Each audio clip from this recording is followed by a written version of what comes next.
Hey, today we're talking about finding freedom through chronic illness and pain.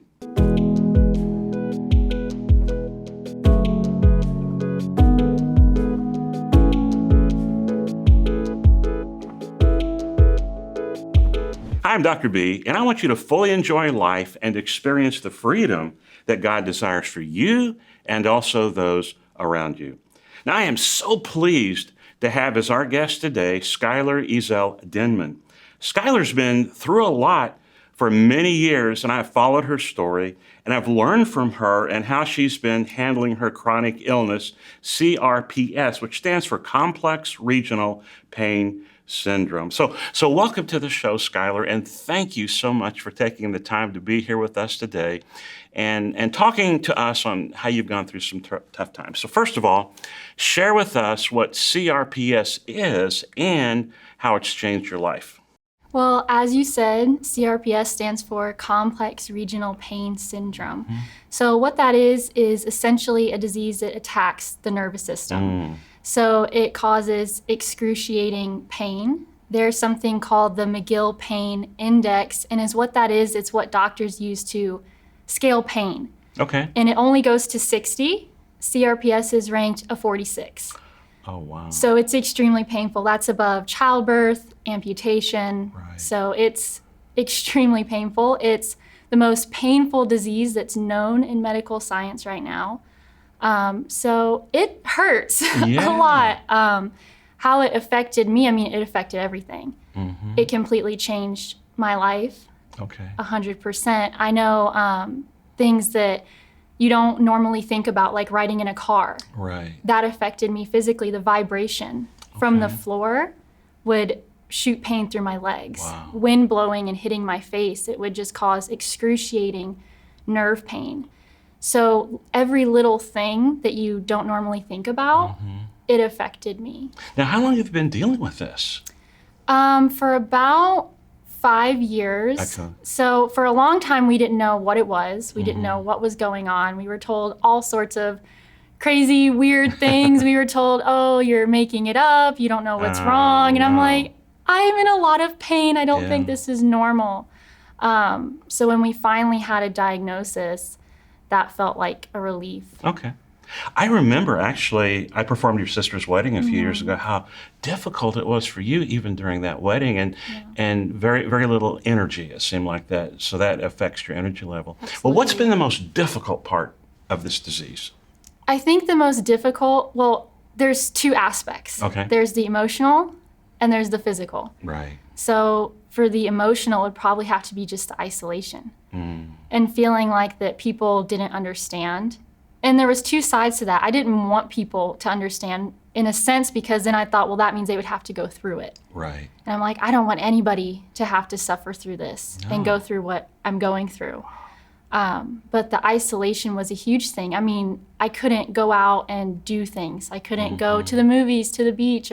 I was bedbound and wheelchair bound pretty much, so I couldn't go do those things. And you were even on a feeding tube, correct? I was for 3 years. 3 years. Yeah, Okay. because from the CRPS, it kind of umbrellaed into all these other illnesses as well. So gastroparesis is why I had to have the feeding tube. Right. Yeah. But the physical was just the pain.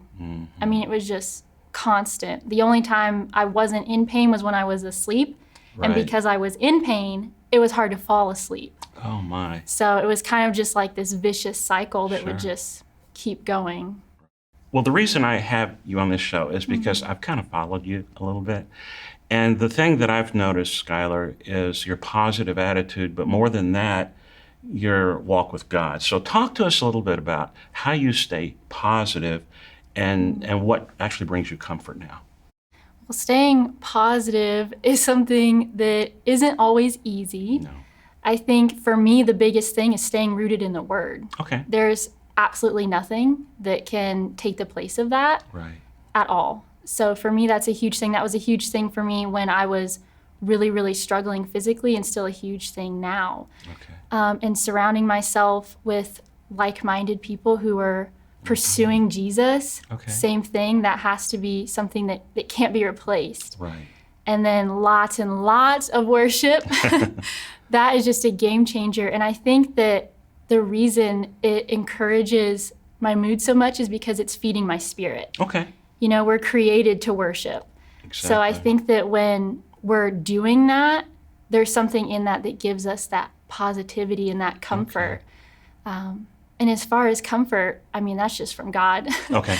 And knowing that, Yeah. here isn't my home. Right. So that's something that's very encouraging to me to remember, okay, I need to have an eternal perspective on my temporary problems. Right. And knowing that what's going on here isn't going to last forever, and that one day I'll be home with Jesus. And that's something that just brings this crazy peace and comfort that we're promised in the Sure. Bible. Well, I know your parents fairly well, and you are fortunate to have a good set Very of blessed, parents yes. that love God and Yeah. have taught you the very same thing. So, Yeah. so you have your parents as your support system. Do you have others that serve in that support system role? I do. And the interesting thing is, when I was really, really ill, a lot of people walked out. And I really wrestled with that in that time. And I was like, God, this is so weird. Like, what do I do? And he reminded me to have grace for people. Okay. That sometimes people don't know how to handle a situation, so they kind of back out because they're like, I don't know I've what to seen that. do. Yeah. So he definitely grew me in grace Okay. through that season. But currently, there are definitely people that are encouraging and supportive and really just pour into me, and they're understanding Good. if now I'm like, hey, I don't have the energy to go do that. I don't Right. feel up to that. They're like, of course, like, we understand. Good. That's okay. You know, I shared in a recent show that a person who has a chronic illness, God can equip them through that illness to comfort others and help them. So tell us how God has been using you to comfort others. Well, I think definitely in Scripture it does talk about that the things that we go through do definitely equip us to pour out comfort on other people. Right. And that being said, I'm in the little baby stages of launching a ministry. It's called Chronic Hope Ministries. Okay. Yeah, and the goal of that is to be a support system for the chronically ill, but Christian-based. Okay. Because I noticed that really wasn't a common thing. Right. And I want to change that. And I want there to be a side that kind of focuses on education. So I want Okay. to go in and talk with doctors. And some of my doctors are interested in that. I go visit them like once a year. Okay. They're so happy. They're like, oh, we're so happy you're better. And they invite me to come in and speak with them or to speak with other patients. Sweet. Yeah, so really just spreading that hope Okay. and that comfort that Jesus is with you through that. Amen. That's great. Yeah, because I definitely think that none of my pain was wasted. No. Not at all. You know, as followers of Jesus, we know that it's never a waste. Exactly. So I've said yeah. this many times. God never wastes a hurt. Oh no, not we've at been all. through. Yeah, absolutely. You So can use that. Well, that's awesome. Yeah. Well, also, what else are you doing right now with your time, and what do your future plans look like? well, right now, I'm currently working as a massage therapist, okay. yeah, and a cupping therapist, which is crazy because I never thought I would Yeah. physically be able to do that. Sure.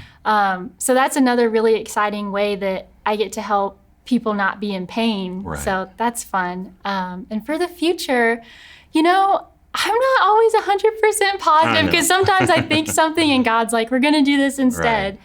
Right. But I definitely would love to continue to grow the ministry. I would Right. love to continue to grow in my work, Okay. speaking, maybe writing a book. Amen. Who knows what's going to happen? Well, God has plans for you, and He's blessing you and will continue. But this is a disease that you'll always have, correct? Correct. Okay. Yes. So that's why it is chronic. Okay.